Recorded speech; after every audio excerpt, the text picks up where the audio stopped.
Selamat siang teman-teman.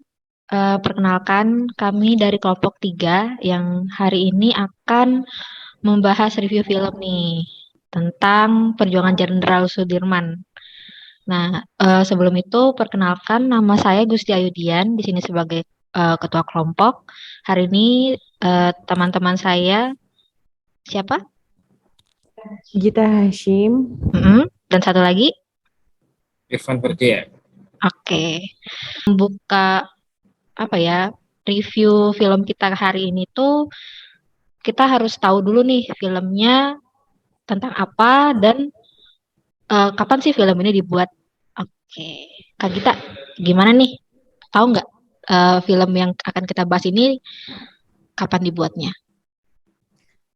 Ya, terima kasih. Ini untuk yang pertama kita akan membahas film tentang Satu Napas Panglima Besar. Di sini film ini rilis tahun 2015 di bioskop waktu itu. Film ini bercerita tentang perjuangan Jenderal Sudirman beserta pasukannya mempertahankan kemerdekaan Indonesia dari agresi militer Belanda yang kedua waktu itu. Begitu. Oke. Setelah kemerdekaan ini. Yang mainin siapa, Kak? Pemeran utamanya ini kan Adipati Dolken sebagai Jenderal Sudirmannya dan sebagai Presiden Soekarno itu Baim Wong. Dan pasukan dan ajudannya Jenderal Sudirman itu ada Ibnu Jamil. Oke. Kita udah tahu tentang profil dari film yang akan kita bahas hari ini nih. Nah, lanjut. Kalau tentang peristiwa-peristiwa yang atau mungkin kejadian-kejadian menarik dari film tadi tuh apa aja sih? Ayo kita sharing gitu. Kalau dari Kak Irfan sendiri ada nggak scene-scene yang dirasa menarik gitu dari film tadi? Ada dong. Kalau dari saya seni menarik itu ketika Jenderal Sudirman mengajak para pejuang lain berkumpul, kemudian Jenderal Sudirman mengatakan kepada mereka bahwa kita sudah banyak selamat dari serangan Belanda. Itu semua bukan karena kekuatan kita, tapi karena memang kekuatan Tuhan yang menyelamatkan kita. Menurut saya itu bagus sekali sih, menghindarkan diri dari kesombongan bahwa sebenarnya manusia itu bukan siapa-siapa, nggak bisa apa-apa kecuali dengan kekuatan dan izin Tuhan. Benar.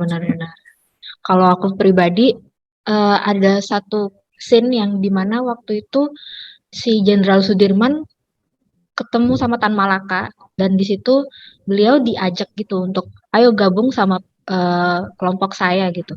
Sama waktu itu si Tan Malaka ini memimpin kelompok PKI dan di sana Jenderal Sudirman itu bilang kalau saya akan 100% patuh pada pemerintah kayak gitu.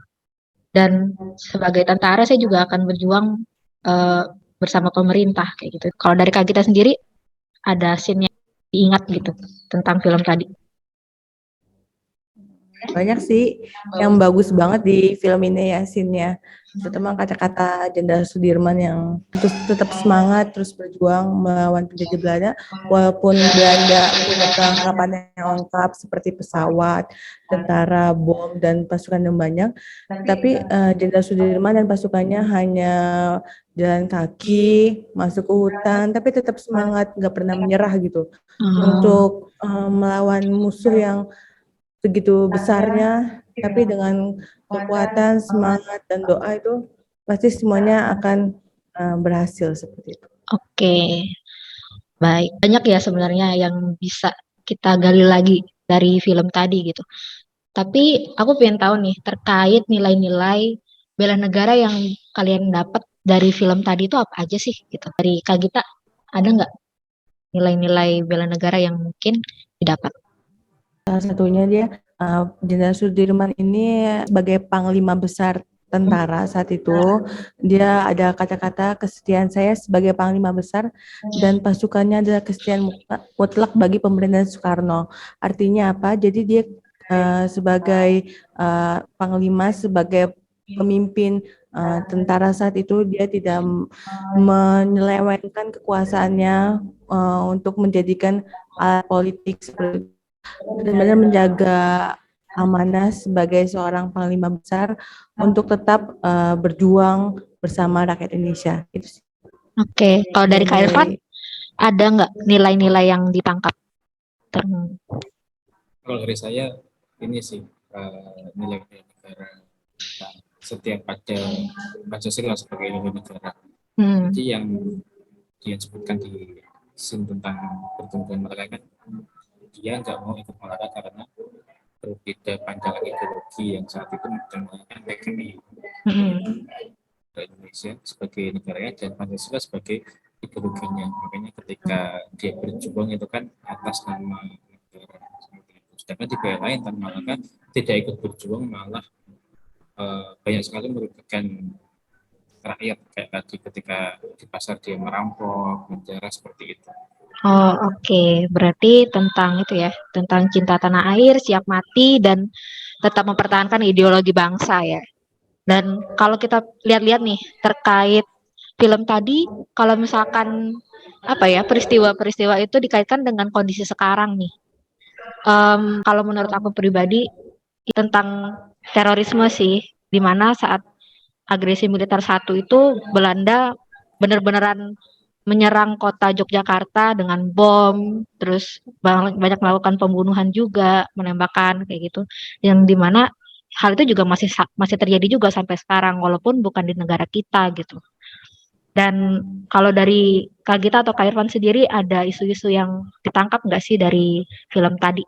Kalau dari film kemudian isu apa yang relevan dengan keadaan saat ini, Mm-mm. itu ketika suatu bangsa, dalam artian bangsa kita ya, bangsa Indonesia mendapatkan satu masalah, itu bukan hanya tugas pemerintah saja, bukan hanya tugas pihak-pihak yang memiliki kewenangan saja, tapi itu adalah tugas kita semua untuk ikut terlibat dalam menyelesaikan masalah tersebut.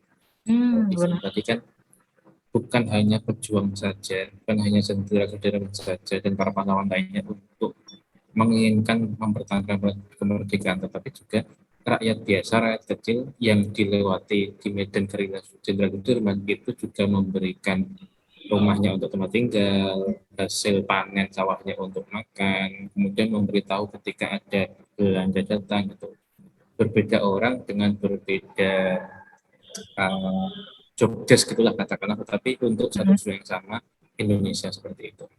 Oke, berarti dapat disimpulkan ya bahwa walaupun dahulu karena perang orang-orang muncul rasa ingin melindungi negara, rasa bela negaranya tinggi gitu. Bahkan apa ya, di saat ini pun juga kita bisa membangun rasa cinta tanah air, menanamkan nilai-nilai bela negara juga di diri kita gitu ya. Nilai-nilai yang kita dapat dari perjuangan itu juga nggak berhenti kita lakukan juga di sini sebagai abdi negara. Kita juga apa ya bisa menunjukkan hal itu dengan kerja dengan sungguh-sungguh, tetap mempertahankan ideologi Pancasila, dan terkait isu-isu tadi, kita juga harus benar pinter-pinter gitu sebagai abdi negara untuk memfilter apa yang kita baca, apa yang kita katakan, apa yang kita lakukan supaya em, apa ya bisa memberikan dampak yang baik, bisa menunjukkan hal yang baik kepada masyarakat maupun menjaga nama baik instansi kita.